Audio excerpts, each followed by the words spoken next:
Dieu a mis en toi ce qu'il faut pour que tu puisses t'étendre, te reproduire. C'est ça, soyez maître de tout ce qui vit.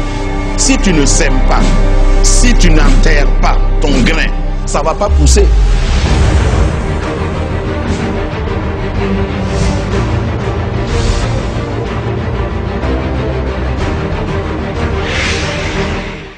Je veux continuer, par la grâce de Dieu, de dérouler le rouleau qui porte le thème de l'année, la restauration. Ce matin, j'aurai comme thème un thème et un sous-thème.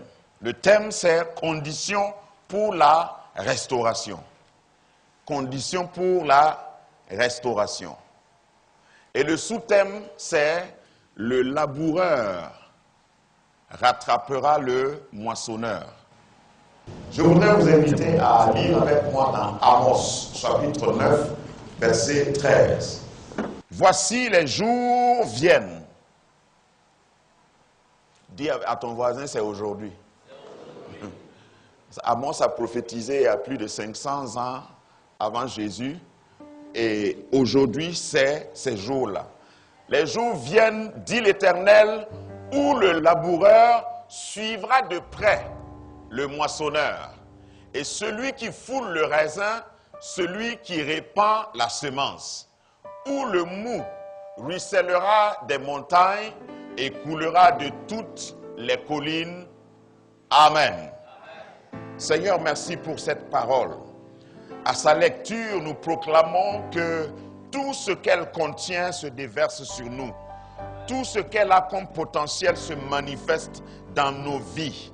Seigneur, que le Logos devienne Réma. Seigneur, que la parole prenne chair et habite parmi nous. Que sa grâce soit manifeste en nous. Saint-Esprit de Dieu, rends cette parole pénétrable, accessible. Que le faible devienne fort à l'écoute de cette parole. Que le pauvre devienne riche à l'écoute de cette parole. Saint-Esprit, transforme par ta parole. Nous te donnons tous les codes d'accès à nos vies, à cette salle, à cette église. Tu as le droit de nous parler. C'est toi notre Seigneur. Parle-nous à volonté, Seigneur. Au nom puissant de Jésus. Amen. Reprends ta place royalement. Je voudrais vous proposer quelques extraits d'autres traductions parce qu'on parle de restauration. La restauration, s'il fallait encore que je rappelle ce que cela veut dire, restaurer veut dire d'abord tout simplement rendre neuf ce qui est vieux. Maintenant, applique ça à tous les domaines de ta vie. Si tu devais être béni à 30 ans et tu as 50 ans et tu n'as pas encore vu ta bénédiction, lorsque la restauration va arriver, tu vas rattraper, tu ne vas pas repartir en arrière, mais c'est ce qui était en arrière, ce que tu as laissé derrière toi qui te rattrape. Amen. C'est ça la restauration. Restauration intégrale parce qu'au cours de l'année, nous allons voir certains points importants de ta vie qui doivent être restaurés. Parce que tu ne dois pas vivre la restauration sur un aspect seulement. Beaucoup de gens s'intéressent à la restauration spirituelle uniquement. C'est bien, c'est important, c'est peut-être primordial même, mais dans les autres domaines aussi de ta vie, tu as besoin de restauration. Restauration sociale, restauration économique, restauration maritale, restauration sur le plan même de l'accomplissement de ta destinée. Chacun de nous est venu ici comme un livre, comme un plan, un blueprint de Dieu pour accomplir quelque chose. Et si tu as atteint un certain âge et tu n'as pas encore accompli certaines choses, ça veut dire que tu as besoin de cette restauration. pour que Dieu change les choses dans ta vie et t'amène à les accomplir. Et au premier module, j'avais dit que Dieu prend cette initiative. Quand on parle de restauration, c'est Dieu qui prend l'initiative. Il attend simplement que tu remplisses des conditions. Ça, c'est le grand thème de ce message. Conditions pour la restauration. Il veut que tu remplisses certaines conditions simplement. C'est lui qui va faire le reste. Parce que tes conditions ne peuvent pas t'amener la restauration si Dieu n'intervient pas. Quelqu'un ne m'a pas compris. La parole de Dieu dit même sur le plan spirituel, par rapport au salut, que c'est par grâce que nous sommes sauvés. C'est par le moyen de la foi. Donc ici, on voit la condition, la foi. Mais pour que la restauration, pour que le salut vienne, c'est vraiment par grâce. Parce que même si tu te concentres, tu t'arrêtes sur un pied pendant 20 ans, les yeux fermés en prière, parce que tu as une grande foi, tu ne peux pas te sauver s'il n'y a pas la foi, la grâce. Dieu prend donc l'initiative de te restaurer. Et quand Dieu prend l'initiative de te restaurer, ça arrive avec une certaine vitesse anormale, supranaturelle. Les gens ne vont pas comprendre. Je vais te citer des noms sans commentaire parce que je vais prêcher sur eux. J'ai plein d'exemples dans la parole de Dieu où Dieu a décidé de restaurer des gens. On a déjà vu le cas de Joseph, on a déjà vu parler de David, j'en parlerai davantage. On a par exemple le cas de Méphibosheth. Méphibosheth était l'enfant de qui? Il était l'enfant de Jonathan, fils de Saül. Il était le petit-fils donc de Saül. Donc, Méphibosheth était perclus des pieds, nous dit la parole de Dieu. Et ce n'est pas de sa faute. Parce que quand je parle de restauration, et certains sont en train de se demander, par exemple, dans le cas de Méphibosheth, j'en ferai une série, ce n'était pas de sa faute. On dit que quand il était bébé, sa nourrice, à cause d'un drame social, l'a porté, et quand elle courait avec Méphibosheth bébé, elle est tombée avec l'enfant, et ses pieds, je ne sais pas, quelque chose est arrivé, c'est cassé, et il a perdu l'usage de ses pieds. Est-ce que c'est la faute à Méphibosheth? Non. Il y a certaines choses que tu subis, ce n'est pas de ta faute. Il y a certaines situations dans lesquelles tu te trouves, ce n'est pas de ta faute. Peut-être c'est la faute à tes parents, à tes oncles. Peut-être quelqu'un a fait quelque chose dans ta vie dans le passé et tu te retrouves là où tu es, dans les conditions que tu te trouves. Mais lorsque Dieu décide de te restaurer, lorsque Dieu te rencontre dans ta situation de paralysie, il réveille un Salomon, non, un David qui pose la question, est-ce qu'il ne reste pas quelqu'un de la famille de Jonathan pour que je lui fasse du bien? Donc en un jour, tout a changé pour Méphibosheth. En un jour, il fait venir Méphibosheth, il dit, désormais, tu as mangé à la table du roi. Si ça, ce n'est pas une accélération, dis-moi ce que c'est. Si ce n'est pas une restauration, dis-moi ce que c'est. Tu mangeras désormais ce que moi, le roi, je mange. Méphibosheth n'a pas eu le temps de dire, je n'ai jamais mangé au palais. Vous savez que ce n'est pas n'importe qui peut manger au palais. Ou bien tu ne comprends pas ce que je veux dire. Tu t'assois et tu te retrouves avec 3 différentes fourchettes de différentes tailles. Et puis, une série de verres de différentes formes et de différentes tailles. Ça, c'est une équation qui effraie même celui qui a faim et qui n'a jamais mangé au palais. Il faut que quelqu'un... Mais on n'a pas demandé, est-ce que tu as l'habitude de palper l'argent? On ne te demande pas, est-ce que tu as déjà compté 1 milliard? C'est-à-dire, quand Dieu va te restaurer, tu vas demander des gens pour t'aider à compter ton argent. Tu n'imagines pas ce que Dieu va faire pour toi. Au fait, il ne demande pas si tu as la capacité de t'asseoir à la table du roi. Hein? Un autre passage dit que de la poussière, il relève l'indigent. Avant de l'asseoir à la table du roi, moi j'ajoute, il le nettoie bien. Il le cire, il change ses vêtements, il change son look, il l'amène chez le coiffeur, il l'amène au salon. Regarde, il y a des gens qui ne vont pas te reconnaître quand ta restauration va sonner. On va dire, mais c'est toi. Et tu dis, oui, c'est moi. C'est moi. Si tu n'avais pas de dents, on te donne des dents blanches.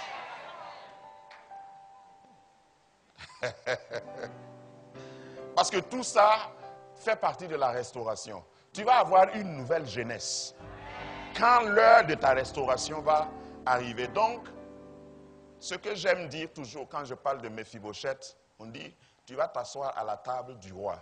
Ça veut dire que même tes pieds perclus là seront cachés par la table. Tu ne vois pas l'image? Lorsque Dieu va te restaurer, ceux qui vont venir te voir assis là, ils vont dire non, ce n'est pas lui. Puisqu'ils ne voient plus tes pieds. Ton problème se trouve à tes pieds. Mais la restauration va couvrir tes pieds. Quand Dieu va te restaurer, là où ça faisait mal, là ne fera plus mal. Là où c'était laid, vilain, ça sera couvert. Et les gens vont te voir dans ta nouvelle condition et ils vont dire, waouh, si ce n'est pas Dieu. Parce que quand je parle de restauration, je fais attention pour que, et Dieu lui-même fait attention parce que sa parole dit, il ne partage pas sa gloire avec quelqu'un. Je ne te parle pas d'une restauration raccommodée, inventée, je ne sais pas. Ce n'est pas une restauration humaine. Pour dire que quand Dieu va te restaurer, tous ceux qui vont te voir sauront que ça, si ce n'est pas Dieu, personne ne peut faire ça. Vous savez que la moisson correspond quand même à une... Enfin, la semence, l'ensemencement correspond à une époque, hein, chronologiquement. Quand on est en train de semer, dans le même champ, on ne peut pas voir les moissonneurs. Le fait que tu sois silencieux là m'inquiète. Est-ce que je me fais comprendre? Quand tu as un hectare de maïs et tu amènes des gens pour semer dans ce champ, est-ce que les gens qui sèment et les gens qui moissonnent sont en même temps, le même jour sur le même champ? Non. Ce passage dit, les jours viennent où les semeurs, celui qui sème là, il est en train de talonner celui qui moissonne. Ça veut dire, à la même époque, au même champ, celui qui t'a dit qu'il faut que tu vieillisses, que tu atteignes 50 ans avant d'avoir ta maison, il faut lui brandir ce passage. Celui qui te dit qu'il faut que tu aies un diplôme sophistiqué avant d'entrer dans occuper un certain poste, il faut lui... Moi, je suis aussi fou pour croire littéralement. Hein? Lorsque même sur le plan professionnel, Dieu veut t'élever, il n'y aura pas de recrutement. Tu ne vas pas compétir avec quelqu'un. Ou bien tu n'as jamais rencontré quelqu'un qui a été embauché sans interview, sans entretien. Hein? Tu n'as jamais vu ça. Demande à David. David, son papa n'était pas de la lignée royale. David n'a jamais même, il n'est jamais même entré au palais. David n'a jamais fréquenté l'école. L'école que tous les enfants fréquentent là. Lui, il n'a même pas fréquenté. Parce que son père a vu que sa tête là ressemblait à la tête d'un berger. Donc il a dit, toi, je ne t'inscris pas. Va suivre les moutons. Le parfum de David, c'était le parfum d'un mouton. Il sentait le mouton 24 heures sur 24. Parce que les bergers portaient les brebis sur leurs épaules. Et tu peux imaginer ce qu'une brebis peut faire quand elle est sur ton épaule. Je vais t'épargner les détails. Toi-même, tu n'as qu'à imaginer. Donc quand il rentrait chez lui ce soir, il y a des gens qui ne voulaient pas s'asseoir à côté de lui. À cause de la senteur, du parfum qu'il dégageait. Il peut se laver, mais on va sentir un peu quand même. Ça, c'était David. Lorsque le temps est venu pour que Dieu donne un poste à David, il n'y a pas eu élection, il n'y a pas eu référendum, il n'y a pas eu recrutement, il n'y a pas eu compétition. Il a été propulsé. Et je vous ai dit que le jour que Dieu voulait restaurer David, à cause de David, sa famille toute entière a été restaurée. Parce que quand il s'est avancé pour tuer Goliath, j'ai prêché ça à Abidjan dans la semaine. Souvent, il faut accepter, suivre les étapes, faire ce que Dieu te dit de faire quand il te dit de le faire. Il a été berger sans être payé, mais quand il est venu devant Goliath, il a dit, on va me donner combien? Parce que ça, c'est quand même une victoire nationale. Moi, j'avais remporté des victoires familiales. Maintenant, c'est une victoire nationale. Je ne vais pas faire ça gratuitement. Regarde, les gens ne te payent pas parce que tu n'es pas encore arrivé aux victoires nationales. Lorsqu'il y aura une victoire nationale, et tout ça, c'est Dieu qui orchestre, pour que tu sois sur le terrain au moment où il faut. Et tu dis, avant de lancer ma pierre, on n'a qu'à s'entendre, on n'a qu'à dealer un peu. Vous allez me payer combien? Ce jour-là viendra. Et pour que ce jour vienne, c'est Dieu qui organise les choses et les choses deviennent compliquées. Personne ne lève la main sauf toi. Et toi, tu arrives. Quand tu as ces occasions-là, il faut savoir parler. Il faut venir, je vais t'enseigner comment il faut négocier. Il ne faut pas toujours faire gratuitement.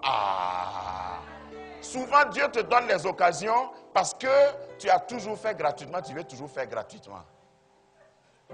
Dis à ton voisin, là où je suis arrivé, là, ce n'est plus gratuit. Donc David s'arrête, il dit, on fera quoi à celui qui va tuer ce machin-là? Et on s'empresse de lui dire, le roi a dit qu'il va lui donner sa fille. Ça veut dire qu'il entre directement dans le palais. Par un seul acte. Et puis le roi a dit aussi que lui, ses parents ne vont plus payer l'impôt. Le fait d'entrer dans le palais déjà te donne accès au terrain, à l'autorité. Ça veut dire que tu ne vas plus faire gérer l'honneur. Ça veut dire que tu ne vas plus manger riz couché. Ça veut dire... Donc, il y a tout ça dans la restauration. En un jour, David change de position sociale, change de conditions économiques, change même de géographie, parce qu'il ne va plus habiter à Lo-Débar. Il ne va plus habiter dans les quartiers périphériques de Bethléem, parce qu'il était de Bethléem, il était bethléemite. David, le papa de David était bethléemite, donc lui aussi était bethléemite. Il ne va plus habiter dans les non-lotis, les zones sombres, les quartiers précaires. Parce que si tu épouses la fille du roi, tu vas faire comment? Tu ne peux pas, non. Je ne peux pas épouser la fille du roi et puis tu veux que je continue de dormir. Je ne vais pas dire le nom de quartier de quelqu'un. Non, ce n'est pas possible. Il faut que je change. Dieu va changer même la géographie de ton histoire. Il y a des gens qui t'ont précédé. Non, ils t'ont dévancé, mais ils ne t'ont pas précédé. C'est-à-dire, ils ont démarré avant toi, mais vous allez arriver ensemble. C'est ce que ce passage veut dire. Moi, ça fait 20 ans que je suis marié, et puis tu as quoi? Tu vas te marier cette année, et tu vas rattraper ceux qui se sont mariés depuis. Avec Dieu, tout est possible. Tout est possible. Ce n'est pas le temps qui est le problème. Au fait, j'ai toujours parlé ici de l'éternité de Dieu. L'éternité de Dieu s'explique simplement par le fait que Dieu est hors du temps. Et il utilise le temps. si vous voyez ce pupitre, et moi je suis hors du pupitre, ici c'est l'alpha et ici c'est l'oméga. Si je posais une fourmi ici et je mets du sucre ici, la fourmi va aller où? Là où il y a le sucre. Quand la fourmi a démarré ici, peut-être elle ne voit pas le sucre, elle ne sent même pas le sucre. Mais plus elle s'approche, plus elle est attirée. Mais moi qui suis hors du temps, est-ce que je peux prédire où la fourmi va aller? Si. Et je sais où la fourmi va finir. Ça, c'est Dieu. Et la Bible dit qu'il annonce la fin au début. C'est-à-dire que avant que Dieu ne te commence, il t'a fini. Il t'a fini avant de te commencer, quoi. Donc ton avenir là, c'est le passé de Dieu. Puisqu'il voit tout. Alpha, Oméga. Commencement et la fin. Et voilà ce qui est intéressant. C'est-à-dire que quand il veut que tu arrives ici, et puis tu es là en train d'hésiter, il a la possibilité encore d'orchestrer les choses. Il peut peut-être mettre encore un peu de sucre ici pour que tu sois attiré. Et moi, je sens ça souvent dans ma vie. Souvent, j'hésite. Et puis Dieu voit que j'hésite parce que je suis homme. Et puis il vient mettre un peu de sucre à quelque part de moi pour me pousser à continuer. Et à un moment donné, je suis encore découragé. Et puis il vient dire, oh mon fils, tu ne sais pas ce qui est devant. Il y a un paquet de sucre devant. Toi, tu ne comprends pas. Et puis il vient encore mettre un petit morceau. Et puis je suis encore, il dit, ah c'est bon hein, si je pouvais avoir ça tous les jours. Mais il ne te donne pas tout avant la fin. Et il met encore un peu. Et puis tu marches. Et avant que tu ne saches, tu es arrivé là où il veut que tu arrives. Au fait, c'est ça la grâce de Dieu. Moi, je n'essaye pas dans ma vie de tout comprendre. C'est pourquoi la parole de Dieu dans Romains 8 dit, toute chose, tout. Si tu es appelé selon son dessein, les ennemis, les amis, les amini, tout va concourir à ton bien. Quand il fait chaud, ça concourra à ton bien. Quand il fait froid, tout va concourir à ton bien. Puisque tu es appelé selon son dessein et puisqu'il t'aime. Il ne faut pas t'amuser. C'est pourquoi Dieu a dit à Abraham, à partir de maintenant là, tu es mon ami. Donc, je vais être l'ami de tes amis. Ça, c'est une loi. Je serai aussi l'ennemi de tes ennemis. Ça, c'est Dieu seul qui peut faire ça. Parce que même celui qui t'aime, s'il te dit qu'il va être l'ennemi de tes ennemis, ça dépend de quel ennemi. Si l'ennemi est plus fort que toi et plus fort que ton ami, c'est mieux de laisser. Mais Dieu, personne ne peut être plus fort que lui. Donc s'il déclare à partir de maintenant là, ton combat, c'est mon combat. Alors, cette bénédiction de contre-saison viendra si tu remplis cette condition. Et je vais donner cette unique condition. Tournez vos Bibles avec moi, et c'est la conclusion. Psaume 110, verset 1. Psaume 110, le verset 1. Il y a plusieurs conditions, comme vous avez constaté depuis le début, quand je parle de la restauration, il y a toujours un certain équilibre que j'essaie d'établir, parce que je ne suis pas en train de dire que Dieu va te bénir quoi que tu fasses. Non. Non, ça c'est pas biblique. Il y a des conditions à remplir. Mais je ne vais pas te dire que la condition que tu remplis là, c'est une recette magique. Il faut que Dieu te rejoigne même dans les conditions que tu as remplies pour te favoriser, pour te gracier, pour te restaurer, pour accélérer, te donner une nouvelle vitesse. Ici, du roi David, parole de l'Éternel à mon Seigneur. assieds-toi à ma droite, jusqu'à ce que je fasse de tes ennemis ton marchepied. Qu'est-ce que ce passage renferme? Ce passage veut parler de plusieurs termes. Si j'ai dit une seule condition que je vais mentionner, dans cette condition se retrouvent plusieurs autres conditions à remplir. Ce passage parle de la fermeté, de la fidélité. Ce passage parle de ta communion avec Dieu. Assieds-toi à ma droite, jusqu'à ce que je fasse de tes ennemis ton marchepied. Ça veut dire, même quand ça chauffe, reste à ma droite. Ne quitte pas le Seigneur. Même quand les choses semblent bizarres, reste à ma droite. Et la position de droite dans la parole de Dieu parle de la position de confiance, position d'appui, position de fidélité. Quelqu'un sur qui on peut compter. Est-ce que quand ça va mal, Dieu peut toujours compter sur toi? Parce que celui qui est à la droite de Dieu, c'est celui sur qui Dieu s'appuie, c'est-à-dire Dieu l'envoie, Dieu compte sur lui, à tout moment il est là, il peut faire ce que Dieu veut. Il est prêt pour accomplir ce que Dieu veut.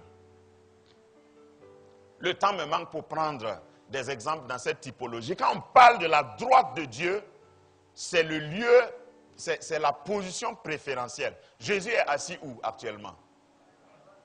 Et voilà. Dieu compte sur celui qui est à sa droite. Est-ce que tu es toujours à la droite de Dieu? En toute saison.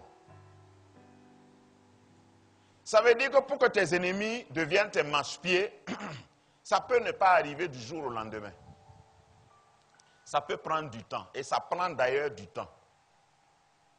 Mais Dieu a le dernier mot. Je sais que mon Rédempteur est vivant. Il se lèvera le dernier sur la terre, a dit Job. Ça veut dire que quand Dieu va parler, quelqu'un d'autre ne parle plus. Pour le moment, Dieu n'a pas encore parlé, donc reste à sa droite.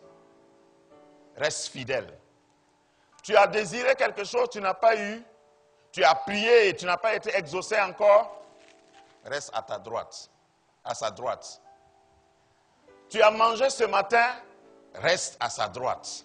Tu n'as pas mangé, reste à sa droite. Les gens t'acceptent, reste à sa droite. Grâce Académie, rebâtir, restaurer, réparer, relever, rendre le pays habitable. Grâce Académie.